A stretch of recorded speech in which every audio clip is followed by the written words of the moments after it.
So let me say good morning, and it's good to be in Tyler here at CampV, where Travis has just showed me around these incredible facilities that are being provided to our veterans. The real tragedy is that most veterans don't have access to facilities and services like we see here at CampV, and this is a real problem because when people serve in the military, they obviously put themselves in harm's way. Some never come home. Some come home with the invisible wounds of war that we've learned a lot about post-Afghanistan and Iraq. Things like traumatic brain injury, post-traumatic stress syndrome, things that aren't obvious, like losing a limb to an IED or something like that. But people need the transition going from the military to civilian life. And one of the things that I hear most often from our veterans is they miss the camaraderie that they have in the service, the team orientation that you learn in the military, that nobody does anything alone. You do it as part of a team. And they miss that. And there are obviously other challenges that our veterans have transitioning to civilian work, finding adequate housing, dealing with things that happen like addictions, alcohol or drugs. Frequently when people try to self-medicate, when they know they're having problems, but they either don't know where to go or they're afraid to ask for help, they tend to take matters into their own hands, which tend to make things worse. But we're here just a few days after Memorial Day. One of my favorite events of the year is sending off our new service academy graduates from high school. We had about 100 of them in San Antonio. But those are the young people we're looking to be tomorrow's leaders in our military and in our communities and in our state and nation. But these are the people, the veterans here, are the ones who have paid the price to defend our freedom and our way of life. And we owe it to them to do what is necessary in order to help them with that transition to get back on their feet and become productive members of the community.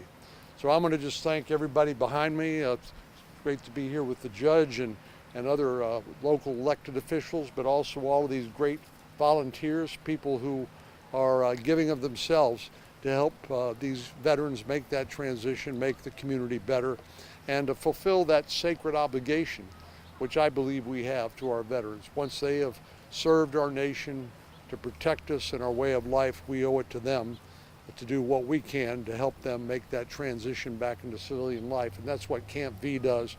And something that I'm going to take with me is perhaps using this model as the gold standard for how we ought to deal with this in communities, not just in rural parts of East Texas, but throughout the state, throughout the nation. So before it rains on all of us, I'm happy to answer a couple of questions. Senator, tell me, what did you take away from the discussion here today, the tour, that maybe you came here not knowing? What stands out to you? Well, as I mentioned earlier to John and the others, the biggest frustration I have is the Veterans Administration has almost 500,000 people working there. And Congress, on a bipartisan basis, appropriates basically anything that we're told that the veterans need or the VA needs. But then to see that gap between the people and the resources and actually the services being rendered to the veterans. But this is where the rubber meets the road and what counts the most. All the rest of it is just numbers on a page. This is what counts, and this is what works here at CampV. So as I said, I think this is a great standard for other veteran services programs. Obviously, it's multidisciplinary. You see people from all sorts of different backgrounds coming together to meet the needs of veterans, and it works. And Senator, how is this visit here to CampV today going to help your bill in the future? Well, I think, part of the problem is, as I mentioned, is just basically having an audit, or basically having a handle on all the services and the resources that are available, and how do we get them to the veteran, the individual veteran who happens to be in need. There's no real audit system or way to reduce that to a piece of paper so we know this is what's working, what doesn't. We can measure a lot of this stuff by how many people are being served. But But we also know that from the work that's being done here locally, that a lot of veterans aren't getting the services, in part because they don't ask. Maybe they're reluctant to ask for help. But if they do ask for help, what I've learned here today is they're going to get help and they're going to get better. And that is our goal. Any other questions?